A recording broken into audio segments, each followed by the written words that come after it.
Hi, welcome to our channel of IGNOU Audiobooks, Indira Gandhi National Open University, School of Education, SOE, Diploma in Elementary Education, Delayed, English, BES 00 to Teaching, Learning and Assessment, Block -1 Teaching and Learning at Elementary Level, Unit 4 Learning Environment, 4.1 Introduction. In the previous units of this block, you have learnt about the various perspectives of teaching learning process which have emerged from the different theories of learning.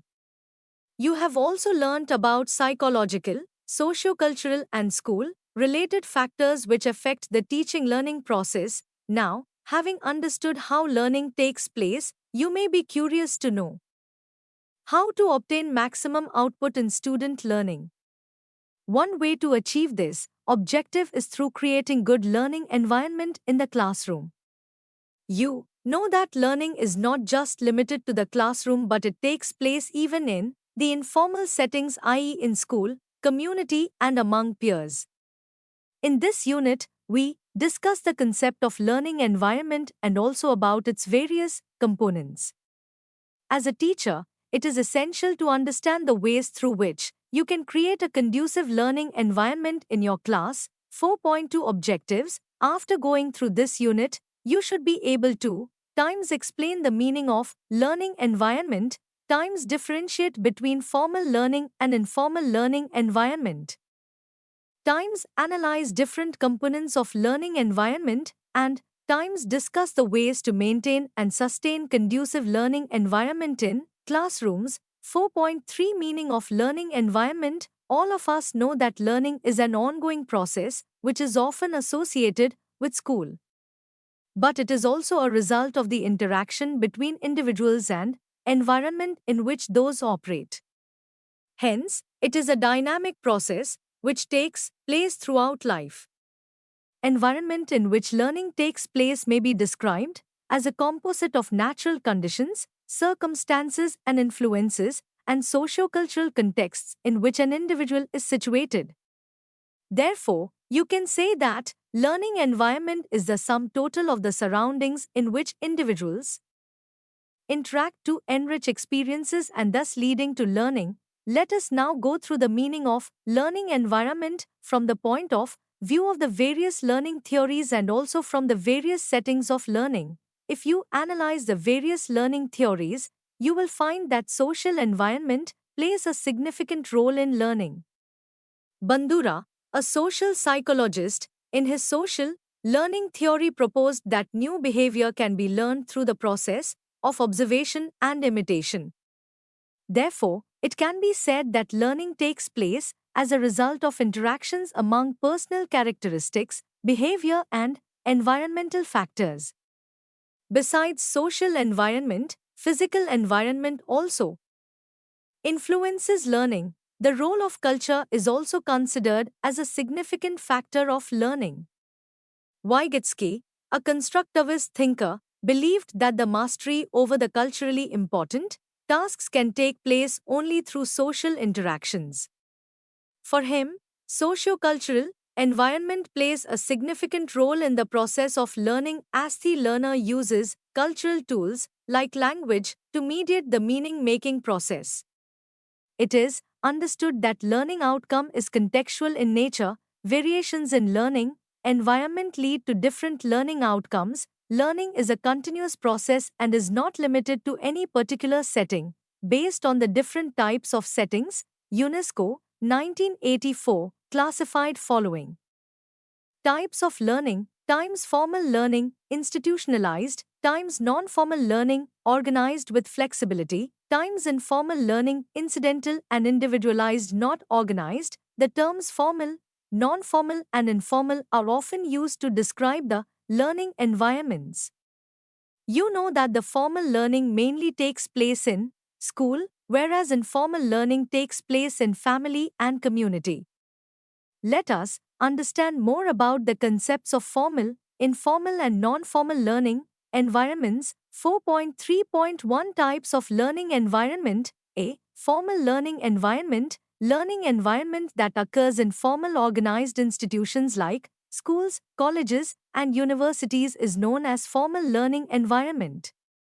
Formal learning institutions are highly structured in terms of learning, objectives, learning time or learning support, aim at certification which leads to recognized qualification.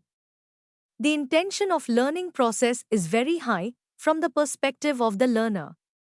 The primary objective of formal education is to transmit the knowledge, skills, attitudes, beliefs, etc. preserved and propagated by a society learning environment.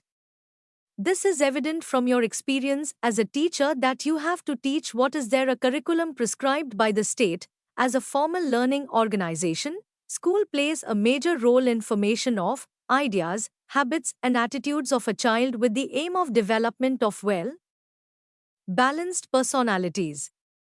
In general, it aims at development of children who are physically strong, mentally alert, emotionally stable, culturally sound, and socially efficient. You know that there are many stakeholders in a school system which include learners, parents, teachers, community, and school administration. Out of them, teachers and students are two major stakeholders in a school system.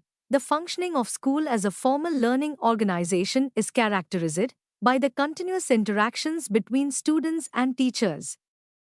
There are many contexts in a school system which influence student learning. B. Informal learning environment which occurs in everyday life, at working place, in families, during recreational time, during school breaks, is called informal learning environment. Informal learning is not structured and does not aim at certification. In some cases, informal learning can occur with purposes, usually it is unintentional. There are many places that constitute informal environments of learning. Home is the first informal place of learning for a child. All of us know that a child learns a lot of life skills, attitudes, social manners and knowledge of his/her immediate world through his/her interaction with family members like mother, father, brothers, sisters and others. Informal learning enables children to change their behavior from being self-centered to being socially aware, caring for the needs and rights of other family members. Gradually, the child is introduced to the social processes of the neighborhood community, of which the family is a part. Thus, the family, the neighborhood community, the peer groups, the market, places, etc. form the informal learning environment that has profound impact on the socio-cultural and cognitive development of the child. There are a number of factors which help in creating an appropriate learning environment at home. Some of them are as follows: times the number of books and other learning materials at home, times the amount of reward and recognition the children receive from parents for academic achievement, times the parents' expectation regarding their children's academic achievement. An interactive home environment where family members are able to provide facilitative learning environment for the child helps the child to grow cognitively and socially. Apart from home, community also plays an important role in providing informal learning environment to the child. See, non-formal learning environment. Non-formal learning environment, unlike formal learning, takes place outside the formal educational structure. Non-formal learning intends to achieve predetermined educational objectives. But, unlike formal learning, non-formal learning always caters to the learning need of a specific target group. In a country, one can find a number of initiatives and programs which are non-formal by nature.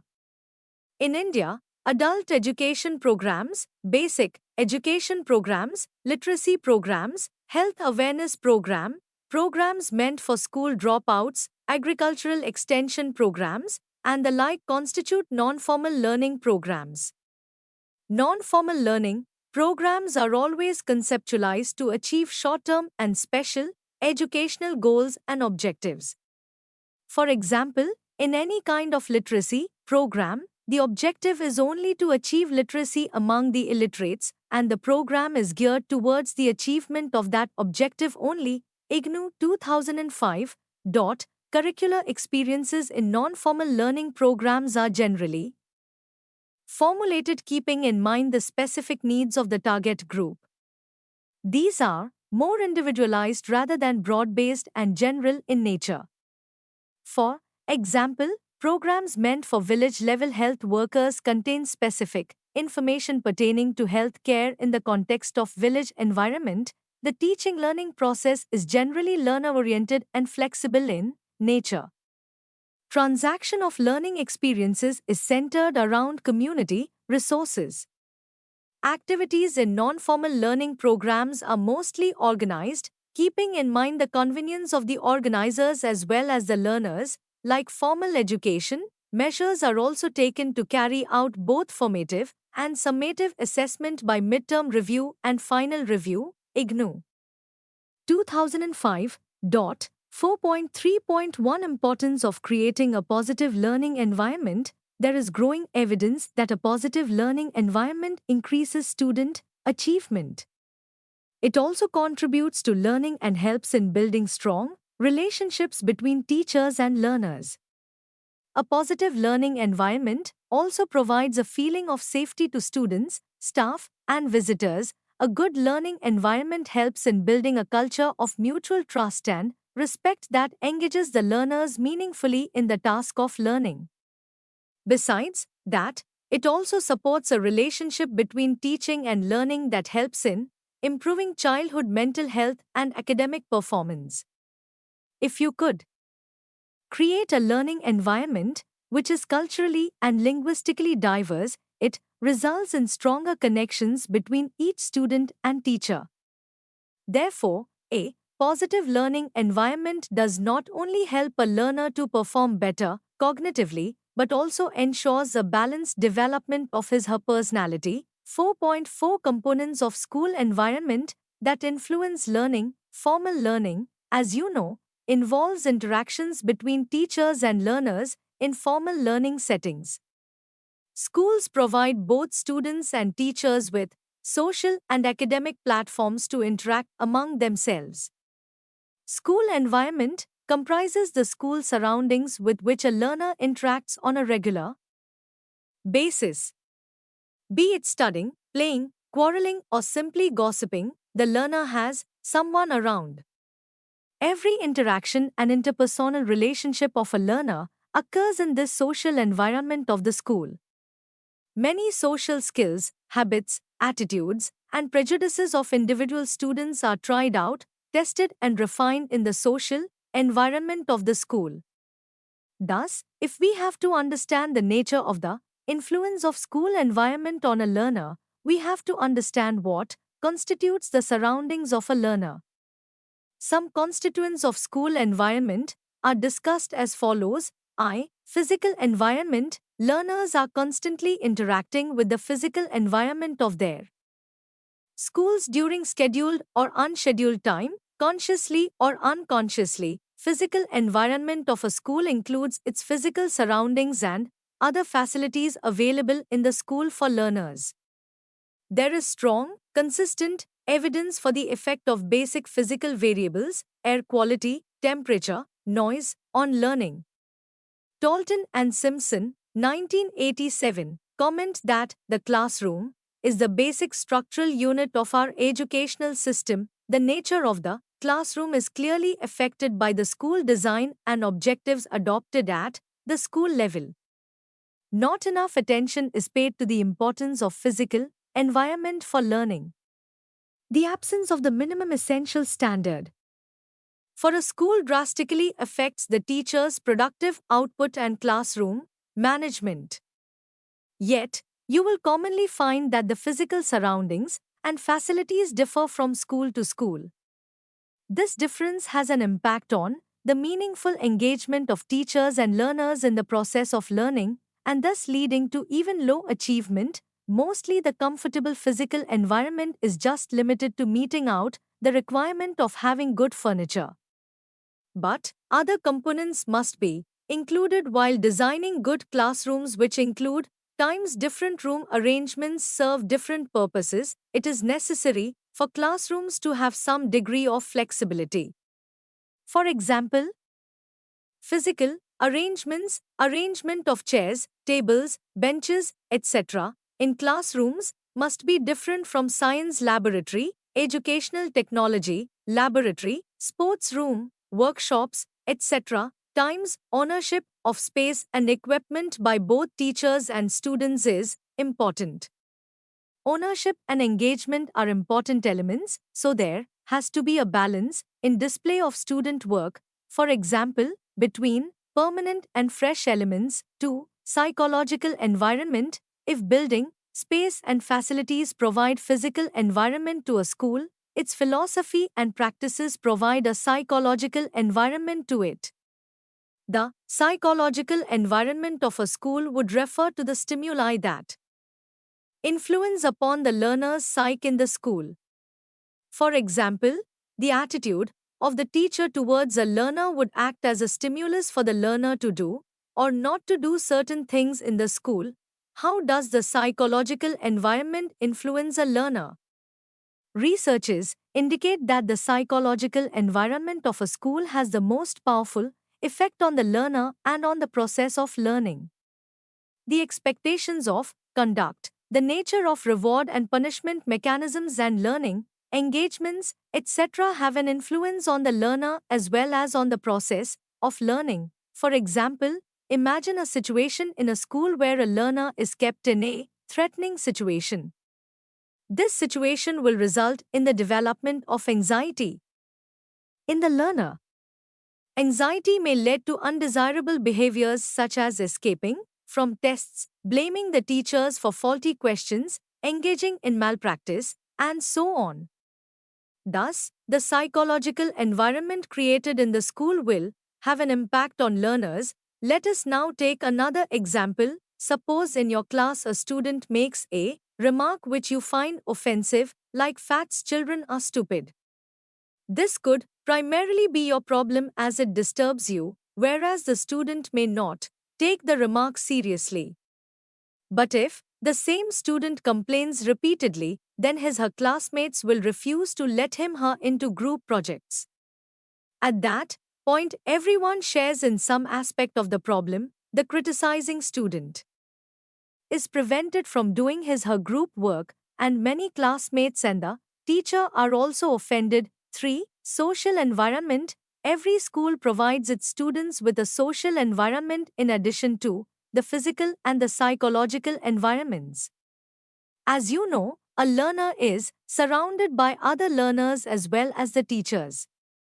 All of them are engaged in social interactions which lead to the development of interpersonal relations and ultimately influences a learner and his/her learning. Through constant interactions with the peer group, a learner learns and practices the social virtues of cooperation, self-sacrifice, and loyalty. The outdoor activities offer learners opportunities for developing qualities like courage, resourcefulness, self-reliance, and initiative among students. Good personal relationships develop stability, trust, sense of belongingness, self-respect, and self-acceptance among learners and creates a positive environment for learning. This positive environment establishes the context for healthier levels of thinking, feeling, and behaving. Such contexts help learners to feel safe to share ideas, to actively participate in the learning process, and to create a learning community.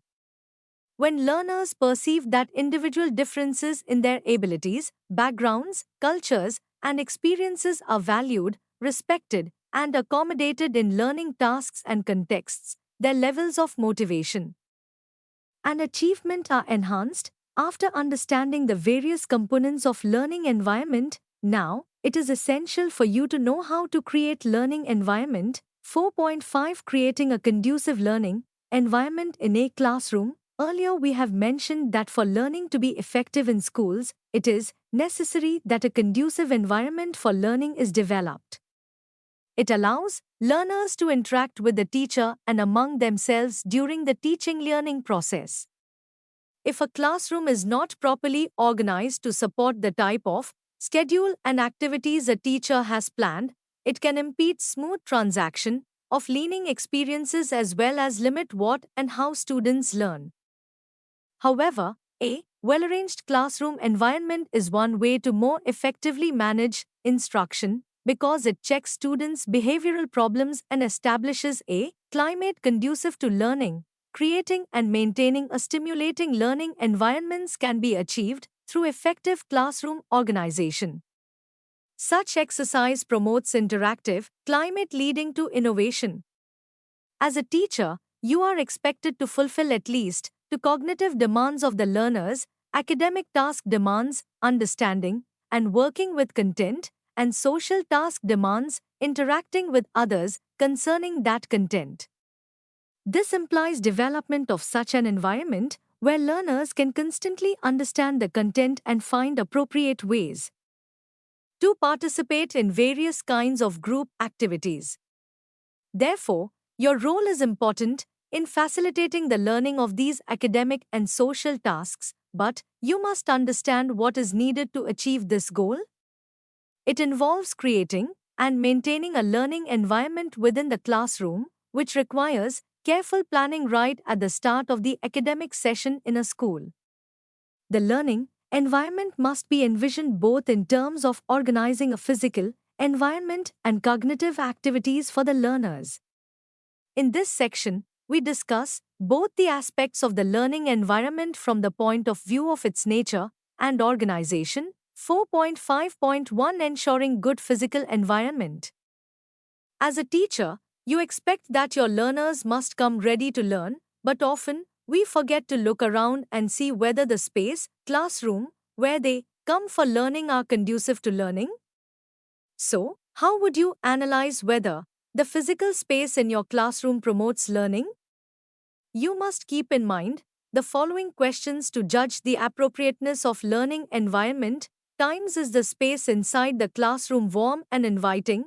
Times does the room arrangement match with the teacher's philosophy of learning? Times do the students have access to necessary materials? Times are the distracting features of a room eliminated? Times are all areas of the classroom accessible to all children? Apart from the above, there are other aspects of the classroom which have an impact on the classroom environment. This includes furniture, color of the wall, temperature, light, etc. Let us now examine them in detail. The physical environment of a classroom plays an important role in the development of ownership feeling of the school among students and more, specifically their class. The classroom environment should foster cooperation and acceptance among learners. The classroom should be lit with natural light and have at least a few windows that open. Although today, you may also find many climate-controlled school buildings, but still the preference is for natural light and windows. The temperature should be kept comfortable for the learners and teacher as well. Another important aspect of the classroom is the furniture to be used by learners. You can have them in various sizes and shapes to increase comfort and promote group work. Learners in the elementary classrooms are very curious and energetic, therefore it is essential that there must be a proper arrangement of the classroom in order to control foot traffic patterns and set up work areas. Generally, best practice data show that learners respond best to clean surfaces and streamlined visual stimuli. It implies that the wall colors must be kept soft, and you must display items prepared by your learners in a clear, logical, and neat way. You can use part of your classroom wall space to celebrate student success. 4.5.2 Ensuring good psychological learning environment. After having ensured the physical environment in the classroom, the next important task for a teacher is to consider the cognitive space necessary for a learning environment. This cognitive space depends upon the expectations teachers set for learners in the classroom and the process of creating a motivational climate. Effective teachers create and implement classroom management practices that cultivate an engaging classroom environment for their students. It is expected that you must include setting expectations, i.e., rules and procedures, and creating a motivational climate while you plan for your teaching. Let us now understand How you can do it? A. Setting expectations. Elementary classroom is the basis for the future learning of the learners. Therefore, it is important that the teacher establishes the behavioral expectations of students for student behavior, which are expressed through rules and procedures. Rules indicate the behavioral expectations of students in the classroom and how one interacts with one's peers and the teacher. For example, it is a rule to come on time to the classroom. A procedure explains how things have to be done. For example, for effective teaching in your class, you follow the steps, explain, rehearse, and then reinforce. How can we make sure that the rules in our classroom promote rather than hinder learning? The key issue is that real group norms are inherently social products, and in order for a norm to be long lasting and constructive, it needs to be explicitly discussed and accepted as right and proper. Therefore, if learners are involved in framing the rules, it increases the likelihood of its compliance in the classroom. Learners can formulate potential norms with proper justification to support them, and after having them discussed by the whole group, and finally agreeing on a mutually accepted set of class rules along with the consequences for violating them. These class rules can then be displayed on a wall chart. For example, you can involve students in setting a code of discipline for your class. This will ensure that the students know about the conduct rules and also the consequences of not following them. It is essential that both rules and procedures must be taught, practiced, and enforced consistently. Along with the development of the rules and procedures, the learner's responsibility for the academic work must also be communicated. Learners' involvement in developing a sense of classroom ownership must be developed. They can also be involved in setting up the classroom environment by asking what they want to put on the walls, how they want to arrange their tables and chairs, etc. These interactions result in promoting positive student interaction and a sense of ownership over their environment, which has a positive effect on their learning. Apart from the above, the expectations in terms of learning must also be specified to the learners. This helps them to organize their learning and in becoming active learning partners in the process of learning. B. Motivational climate. An essential part of organizing the classroom involves developing a climate wherein teachers encourage learners to do their best and also get excited about what they are learning. There are two factors that are critical in creating such a motivational climate: value and effort. To be motivated, students must see the worth of the work that they are doing and the work others do. A teacher must demonstrate value of the task to be performed in the class. This can be done by telling them the value of the task in daily life. Effort involves time, energy, and creativity a student uses to develop the work. One way that teachers encourage effort is through specific praise, telling students specifically what they are doing is worthwhile or not. An understanding of the value of academic tasks and the effort necessary to complete these tasks motivates students to learn. It is possible to create a setting that appears to be well managed. In terms of arrangement of room, application of rules and procedures, but there may be very less actual learning. However, when a teacher creates structure and order, as well as a good learning environment in which students enjoy learning and success, then the classroom can truly be said to be well managed. In the beginning of the year, teacher must set expectations and create a motivational climate for learning. He/she should combine them with appropriate physical space in order to create and implement a successful classroom management system. Mere creation of the motivational climate is not enough. You must do continuous effort to maintain the same. Hence, you can use following ways to do so: times making learning stimulating and enjoyable, times presenting tasks in a motivating way, times setting specific teaching learning goals, times protecting the learner's self-esteem and increasing their self-confidence, times creating learner autonomy, Times promoting self-motivating teaching learning strategies. Teachers can foster a joyful climate in the class by ensuring that they encourage a student's questions or remarks. It takes only one or two instances of "that's a stupid" comment. "Haven't you prepared for class?" to discourage participation. Instead, a teacher should say, "You can try more." This motivates a student to come up with a better answer. Humor can help you and your learners develop a good relationship and a positive classroom atmosphere. Goodwin Judd, 2005, Franklin, 2006. Your effective use of humor can help you put students at ease, gain their attention, and help them see you as a person. When using humor, make sure that it is not directed towards students as ridicule or sarcasm, is not misinterpreted, and is free of racial, ethnic, religious, sexual, and gender bias and connotations. Abrams, 2005.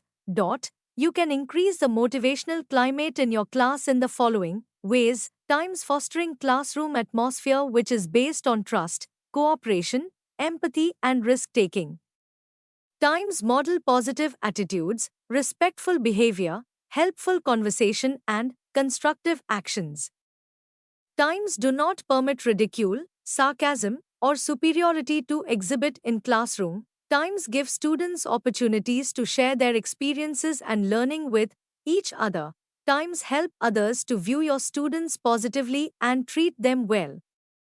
Times use a variety of instructional strategies and activities to maintain student interest and motivation. Times teach problem solving, conflict resolution, and/or social skills. Times show students how to build on their strengths and compensate for weaknesses. Times model and teach students to accept and learn from mistakes.